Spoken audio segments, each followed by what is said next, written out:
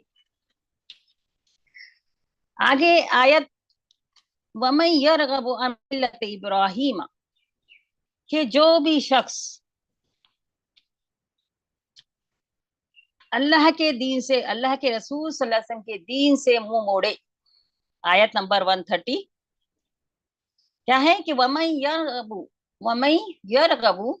عَن مِلَّةِ إِبْرَاهِيمَ، جو بھی اللہ کے دین سے، ابراہیم علیہ السلام کے دین سے منہ موڑے گا، إِلَّا مَن صَفِيَ نَفْسَهُ، مگر وہ کیا ہوگا؟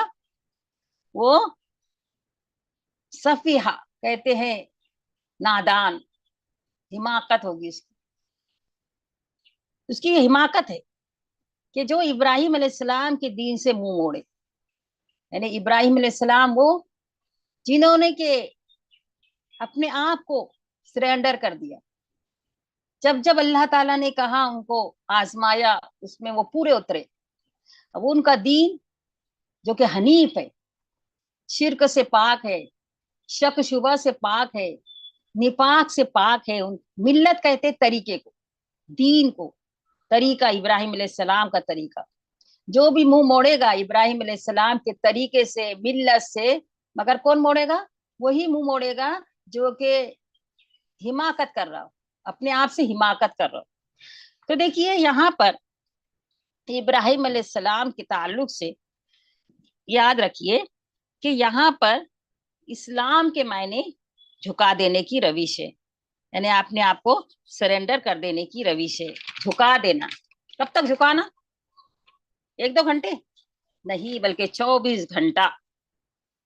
کیونکہ دیکھیے اسلام یہ دین فطرت ہے، اور سارے انسان کو ایک اللہ کو پکارنے کی دل میں معرفت موجود ہے. اگر کوئی انحراف کرتا ہے، منہ موڑتا ہے، بے رغبتی کرتا ہے، تو وہی کرے گا جو کہ بیوقوف ہوگا. یہاں تو دیکھیے صفیحہ کے معنی کے الٹ آتا ہے رشد، اس کا اپوزٹ. صفیحہ کہتے ہیں بیوقوفی کو، اور رشد کہتے ہیں ہدایت. تو اللہ تعالیٰ نے تمام کی فطرت میں ایک اللہ کی معرفت موجود رکھی ہے، اور اللہ کو چھوڑ کر اگر کسی کو خدا نہ مانے، کسی کو معبود نہ مانے، یا جھوٹے معبود کو مانے، تو وہ فطرت سے فرار ہے، اور یا تو پھر شرف انسان سے بھی گر جاتا ہے. تو اس سے بڑھ کر بیوقوف کون ہوگا؟ اللہ تعالیٰ یہاں پر بتا رہے ہیں کہ وہ بیوقوف ہے انسان، وہ بیوقوفی ہوگی اس کی کہ جو کہ ابراہیم علیہ السلام کے طریقے سے منہ موڑے گا. اب آگے دیکھیے ان کی اور ایک صفات بتائی جا رہی ہے کہ وَلَقَدِ اسْتَفَيْنَاهُ فِي الدُّنْيَا، ہم نے انہیں دنیا میں چون لیا ہے. ہم نے انہیں چن لیا ہے دنیا میں. کیسا چنا ہے؟ ان کو عزت بخشی ہے, ان کی تکریم کا اعلان ہے. یہاں پر دیکھیے, ایک تو ان کو دنیا میں امام الناس بنایا, ابو الانبیاء بھی کہا جاتا ہے. وہ وَإِنَّهُ فِي الْآخِرَةِ لَمِنَ الصَّالِحِينَ, اور وہ آخرت میں نیک بندوں میں سے ہوں گے, فرمانبردار بندوں میں سے ہوں گے. دیکھیے کتنا بڑا بلند درجہ ابراہیم علیہ السلام کو ملا. جیسا ہم دنیا میں مانتے ہیں دعا, ربنا آتینا فی الدنیا حسنہ وفی الآخرۃ حسنہ, دنیا میں بھی ہمیں بھلائی دے اور آخرت میں بھی بھلائی دے. یہاں پر ابراہیم علیہ السلام کے تعلق سے کہا جا رہا ہے کہ ہم نے انہیں دنیا میں بھی چن لیا, دنیا میں بھی انہیں عزت بخشی, اور آخرت میں بھی وہ نیک صالحین میں سے ہوں. دیکھیے دنیا میں امام الناس بنایا. اس کے علاوہ دیکھیے درود ابراہیم میں کتنا بلند مقام ہے کہ ہم اس کو درود ابراہیمی ہی کہتے ہیں, جو نماز میں درود پڑھا جاتا ہے. اللہ کے رسول صلی اللہ علیہ وسلم کے نام اقدس کے ساتھ ہم ابراہیم علیہ السلام کا بھی نام لیتے ہیں, یعنی یہ درود ابراہیمی وہ مشہور ہو گیا. تو دیکھیے یہ بھی کیا ہے, بلند درجہ دینا ہے دنیا میں. اور ابراہیم علیہ السلام اللہ تعالیٰ فرما رہے کہ آخرت میں تو ان کے لیے بلند درجے ہے ہی ہے. تو دیکھیے ملت ابراہیمی یعنی جو آپ کا طریقہ تھا, وہ بنیادی اصول تھے کہ جو کہ اسلام جو سکھاتا ہے, یعنی اللہ کی فرما برداری. خواہشات کی پیروی اسلام کی نہیں ہے, بلکہ اپنے آپ کو جھکا دینا, اپنے آپ کو اللہ کے آگے سرنڈر کر دینا, یہ ہے اسلام کی تعلیم. اور تمام انبیاء کا دیکھیے یہی طریقہ رہا, سب نے اسلام کی تعلیم اور سکھائی ہے اور اسلام کی ہی دعوت دی ہے. پھر دیکھیے تزکیہ نفس جو یہاں پر آیا تھا, یاد رکھیے اس کے بغیر جنت نہیں ملے گی, ہے نا. سورہ طٰہٰ 76 آیت میں اللہ تعالیٰ فرماتے ہیں وَذَلِكَ جَزَاءُ مَن تَزَكَّىٰ, کہ یہ جزائی ہے جس نے اپنے آپ کو پاک کیا. تو یہ تزکیہ نفس بہت ضروری, دیکھیے اپنے ظاہر کو بھی پاک و صاف کرنا, اور اپنے باطن اندرونی بیماریاں, مال کی محبت, دنیا کی محبت, ہاں, یہ سب دلوں سے نکل جائے. اسی لیے دیکھیے قرآن کو کہا, قرآن کے تعلق سے اللہ تعالیٰ نے کہا سورہ یونس میں کہ یہ امراض کی شفا ہے, دلوں کی بیماریوں کی شفا ہے, دلوں میں جو بیماریاں ہوتی ہے اس کی یہ شفا ہے. تو دیکھیے جب دلوں سے دنیا کی محبت نکلے گی تو پھر ہمارے دلوں میں آخرت کی محبت آئے گی. اب دیکھیے ان آیتوں سے ہمیں کیا پتا چلا. سب سے پہلے یاد رکھیے کہ ہمارا اصل تعارف جو ہے مسلمان ہونا ہے, مسلکی نہیں. ہمارا تعارف اگر ہم سے کوئی پوچھے تم کون ہے, ہم کہنا چاہیے کہ ہم انا مسلم, میں مسلم ہوں. یہ ہمارا تعارف ہونا چاہیے. اور مرتے دم تک اسلام پر قائم رہنے کا حکم دیا گیا, ہاں, کہ اسلام پر حکم دیا گیا ہے اللہ تعالیٰ نے کہ اسلام پر ہی قائم رہو آخری دم. اس لیے دیکھیے جنازے کی نماز بھی جب پڑھائی جاتی ہے, جنازے کی نماز میں یہ دعا پڑھی جاتی ہے کہ اللہ جسے بھی ہمارے اندر وفات دے, جس کو بھی, تو اللہ تعالیٰ ان کو ایمان پر دے, اور جس کو بھی تو زندہ رکھے اللہ تعالیٰ اس کو اسلام پر زندہ رکھے. یہ چند باتیں تھی اس آیتوں کے تعلق سے. اب ہم جائزہ لیتے ہیں کہ ہم کہاں کھڑے ہیں. کیا ہم قرآن کے حکم کے حوالے سے اپنی ذمہ داریوں سے آگاہ ہے, کہ قرآن کا جو حکم ہے اس کے اپنی ذمہ داریوں کو ہم پورا کر رہے ہیں. کیا ہم اولاد کی حقیقی خیرخواہی کی فکر کرتے ہیں, ہے نا. ابراہیم علیہ السلام تو اپنے نسلوں کے لیے دعا کر رہے, اپنی اولاد کے لیے دعا کر رہے. تو کیا ہم اپنی اولاد کی حقیقی خیرخواہی کی فکر کرتے ہیں, صرف جسم کی نہیں, اچھا کھلا دیا, اچھا پہنا دیا, گھما دیا, نہیں, بلکہ آخرت کی بھی فکر ہو, اولاد کی, جسم کی بھی فکر ہو, آخرت کی بھی فکر ہو, اور روح کی بھی فکر ہو. دیکھیے آگے ہم جائزہ لیتے ہیں کہ کیا ہم اپنا تعارف مسلمان پیش کرتے ہیں. دیکھیے رسول اللہ صلی اللہ علیہ وسلم کا تعارف تھا, اللہ کے رسول نے سورہ انعام میں اللہ تعالیٰ نے فرمایا 162 اور 163 میں وَأَنَا أَوَّلُ الْمُسْلِمِينَ, میں پہلا مسلم ہوں.